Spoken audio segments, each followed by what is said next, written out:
түшүндүм. Силердики эми баягы санитарный зонага жайгашып калган деп бербей аткан экен, Мен адистер менен кеңешейин. Адистерге тапшырманы берейин. Барып тактап келсин, мага айтат, анан мен чечим кабыл аламын. Силердики эми башкача экен, санитарный зонада жайгашып калган деп. Атак эми мындан ары бүт бардык ушу Бишкектин тургундарына, тегеректе турган жаңы конуштардагы кызыл китеп ала албай жүргөн, 16-17 жылдан бери документтештире албай аткандарга бардыгына жеткирип коелу. Эч кандай митингге монтип чыкпасын. Чечип берип атам алардын баарын. Ар нерсенин өзүнүн бүтө турган убактысы болот. Мына көрүп атасыңар, областтарды чечип бергенбиз. Баягы сельхоз потеря дегенди төлөтпөй мыйзам негизинде кабыл алып кол коюп бердим. Кызыл китептерин бердирдим. Кече күнү көрдүңөр, ТЭЦ-2'никин бердирдим. Эми азыр Бишкек шаарына келдим. Жаңы конуштарда кимде ким басып алган жерлерине кызыл китеп ала албай жүргөн болсо, сельхоз потеря төлөй утурла. Жок, мен жалпы айтып атам, силерде эмес. Бишкектиктерге айтып атам. Мындай митингге чыкпагыла деп атам. Бүтөт, жазга чейин аласыңар кызыл китебиңерди. Анан жөн эле неме кылбагыла. Анан ошолордун баарын чечип берип атабыз. Бир нерсени эскертип коеюн. Бүтүндөй жалпы кыргызстандыктарга мындан ары жер басып алгандарды дароо алып барып камап коебуз. Андай беспредел кылыштын кереги жок. Мындан ары мыйзамдуу өлкөдө жашайбыз биз. Кыргыз Республикасынын президенти Садыр Жапаров бүгүн 18 ноябрда Кыргыз Республикасынын президентинин администрациясына келе жатып, администрациянын имаратынын алдында чогулган Бишкек шаарынын түштүк батыш көрүстөнүнүн жанындагы жаңы ынтымак конушунун тургундары менен жолугушту. Алар президентке кайрылышып, өз жер тилкелерине кызыл китептерин 15 жылдан бери ала албай келишкенин, анткени конуш орун алган жер расмий түрдө санитарды коргоочу аймакка кирерин айтып беришти.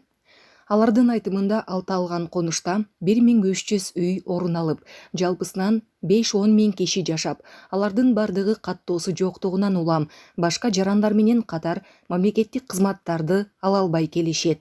Мындан улам алар зарыл справкаларды алып жана мамлекеттик социалдык кызматтарды колдонуусу үчүн бийликтегилерден турак жайларын мыйзамдаштырып берүүнү өтүнүштү.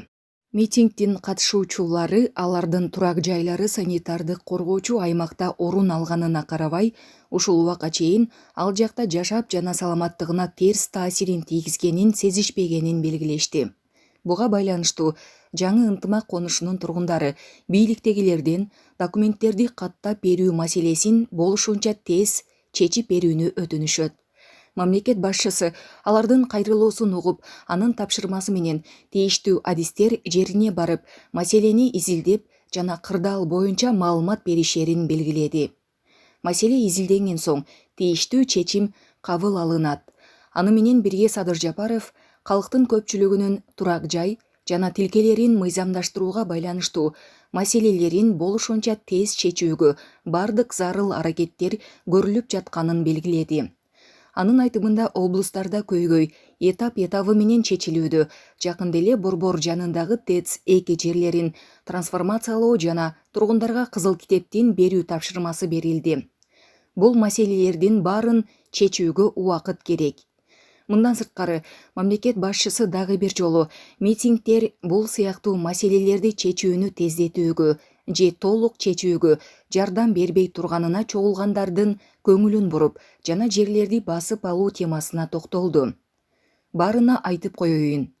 Бир кезде жерди мыйзамсыз басып алып, азыр мамлекеттин өз маселесин митинг аркылуу чечүүнү талап кылып жаткандар муну менен эч нерсеге жетишпейт.